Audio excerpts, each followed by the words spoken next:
لیکن آپ اگر صحت کے اصول میں ایک ہمدردانہ اپنے سے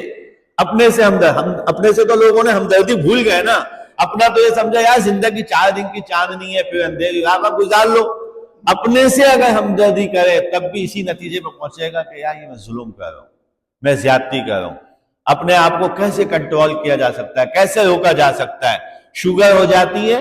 لوگ میٹھا چھوڑ دیتے ہیں، بلڈ پریشر ہو جاتا ہے، لوگ تیل چھوڑ دیتے ہیں، ہارٹ پیشنٹ ہوتا ہے اور چکنی چیزیں چھوڑ دیتا ہے، سب چھوڑ۔ تو بھائی یہ جو بنیادی چیزیں ہیں جو ہماری روح کو بھی نقصان پہنچا رہی ہیں، کیوں؟ کسی قسم کا جس چیز کا کوئی فائدہ نہ ہو وہ لغویات میں آتا ہے۔ قرآن اور حدیث دونوں اٹھا کے آپ دیکھیں،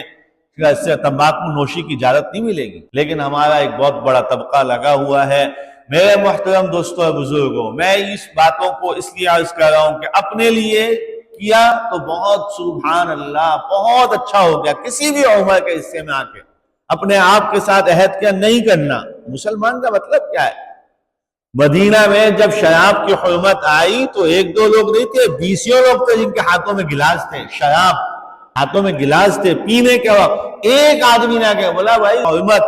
شراب کو حرام قرار دے دیا، وہیں وہ گلاس پھینک دیے، وہیں مٹکے توڑ دیے، بولا مسلمان ہیں، ہم ایک حکم کے پابند ہیں۔ میرے محترم، جتنے مسلمات ہمارے سامنے ہیں، یقینی مسلم کا معنی تھا یقینی صورتحال کہ ان چیزوں کے نقصانات کیسے کیسے، کینسر ہے، سگریٹ پینے والوں کے پھیپڑے کتنوں کے ختم، کتنے، یہ ٹی بی کا مرض کی بنیاد سگریٹ ہے، پھیپڑوں کو دھواں پہنچ کے جلا کے ختم کیا، ٹی بی کی بنیاد سگریٹ۔ ان چیزوں سے ہم کہاں تک، بولا اگر خدا نخواستہ زندگی کا ایک بڑا حصہ گزار دیا اور اس میں لگ گئے، بولا کوئی بات، غفلت تھی، نادانی تھی، نادانستہ لگ گئے، اب جا کر قابو تو کر سکتے ہیں، کچھ کم تو کر سکتے ہیں، کچھ کوشش تو کر سکتے ہیں، اور کوشش کے اندر جو بنیادی کہ اپنی اولاد اور نسل کو تو بچا سکتے ہیں، ایک آواز تو ہو، ایک سوچ تو ہو، یہ تو طے ہو کہ بچوں کے سامنے نہیں پینی ہے، یہ تو طے ہو کہ گھر والوں کے سامنے گٹکا نہیں کھانا ہے، یہ ماوا، اور گٹکا ماوا کی تو پیدائش ہی سن 2000 کے بعد ہوئی ہے، اس سے پہلے تو اس کا تصور ہی نہیں تھا،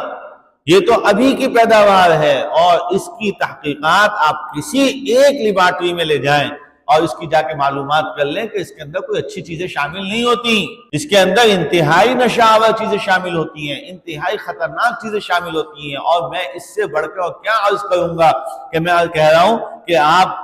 صرف معلومات کے لیے بھی اگر چلے جائیں کہ کینسر ہسپتال میں، اللہ نہ لے جائے کسی کو، کینسر ہسپتال میں جائیں، کیسے کیسے جوان،